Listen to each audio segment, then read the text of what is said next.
Yeah, I mean it's tough not still. I mean to not be playing still.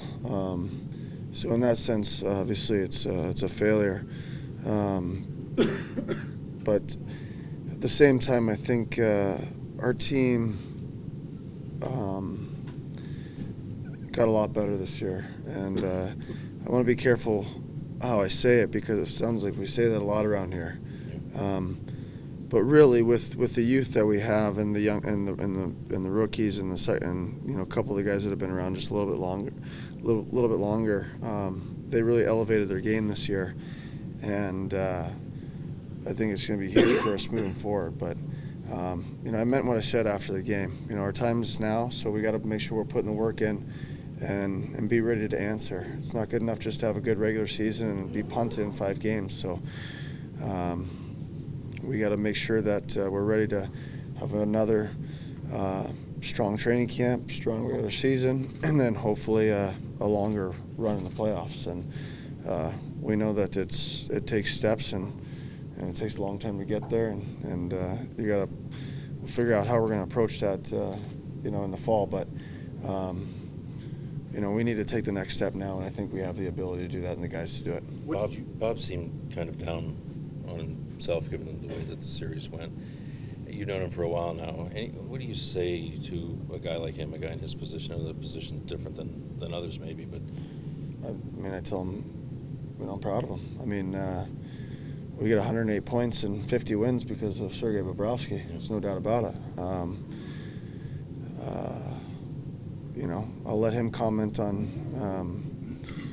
everything else. I mean, he's the most important piece of this team, and he will be moving forward. So I'm not sure. I haven't really spoken to him today, but I will later, and we'll have a beer and enjoy each other's company. And again, he's our best player and was all year. So that's all I'm gonna say. What did you learn about yourselves in the playoffs, or what did Pittsburgh teach you that can help you guys, take that next step?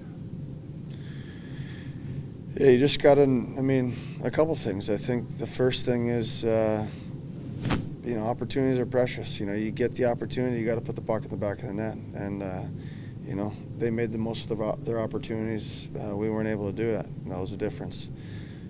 Also, specialty teams. And we were so hot early, our power play, it dipped. It certainly dipped. Towards the end of the year, and we weren't able to really get it done in the playoff series either. I know we scored a couple, but just we needed some more timely goals on the power play and some momentum even. And so our specialty teams hurt us a little bit in that sense. Brandon, you've known Torts a long time. His name is in the conversation for the Jack Adams. Your thoughts on that? He took a team that was, what were we, second or third last in the league last year, to a team that was fighting for the President's Trophy up until about the last week of the season. He's a great coach. He's a great motivator. He's got the ability to get, the best or close to the best out of every one of his players. He's got the respect of his players. Guys, I think he should be there without a doubt. Just the ability that he has to get guys to another level, makes him a great coach. And if that's not Coach of the Year worthy, I'm not sure what is. Brandon, you mentioned the opportunities and seizing opportunities.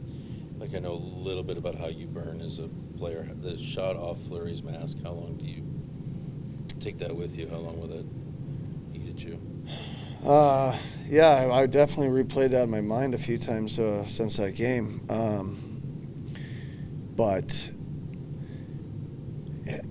there's nothing I can do about it. The puck was kind of jammed me. It was kind of rolling, and I think the shot that I made, I got good wood on it.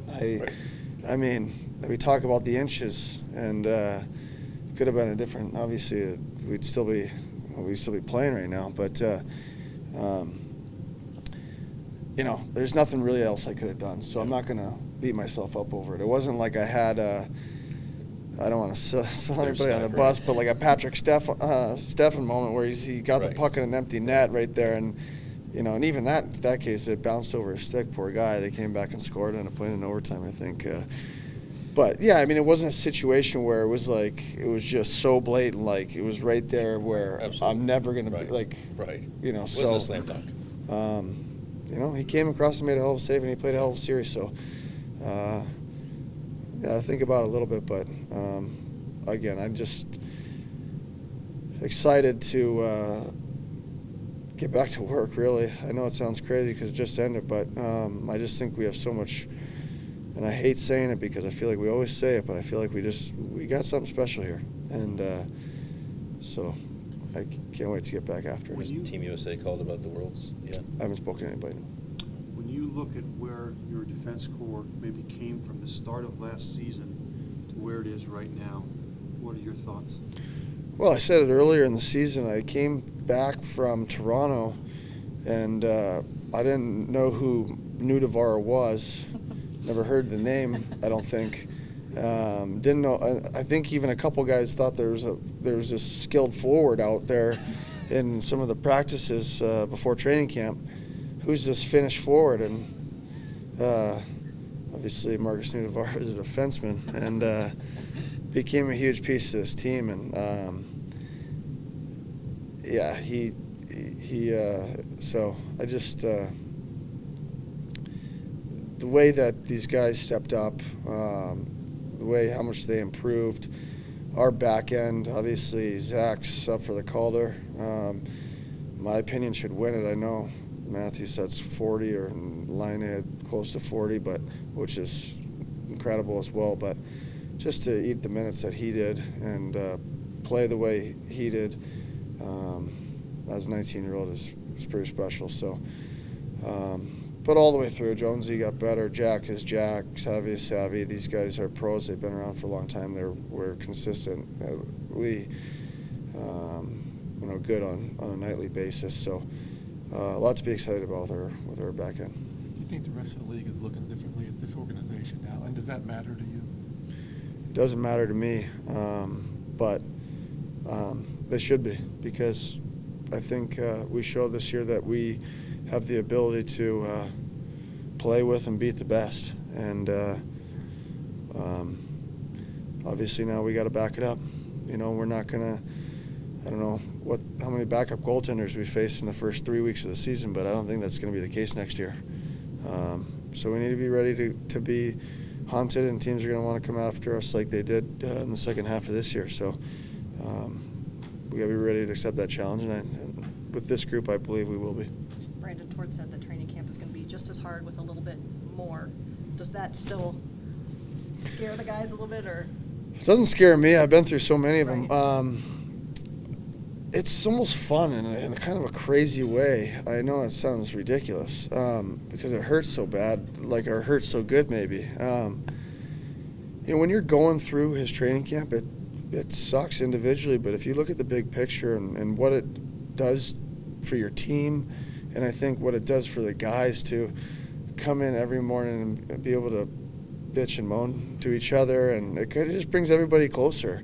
You get through it together, and it pays the benefits. I mean, our third periods for almost the entire season, a couple here and there, but that's why we do it. And our record reflected that in the third period, and how we smothered teams and how well we played. So I think we understand the benefit. That's why it's not a scary thing. It's just something you just got to push through and know that it's going to make you better. Can you just comment quickly on the year Cam had? I mean, all-star year, 35 goals. Just are you proud of him, or just? Yeah, really proud of him. I mean, 35 goals, not easy. I mean, it's not easy to score 20, let alone 35. He's just got that ability to be in the right place at the right time, and I believe that that's a skill. Everyone says, there are kind of some back doors or some empty nets and things like that. Well, the goal scorers or the great players put themselves in those situations to get those goals. And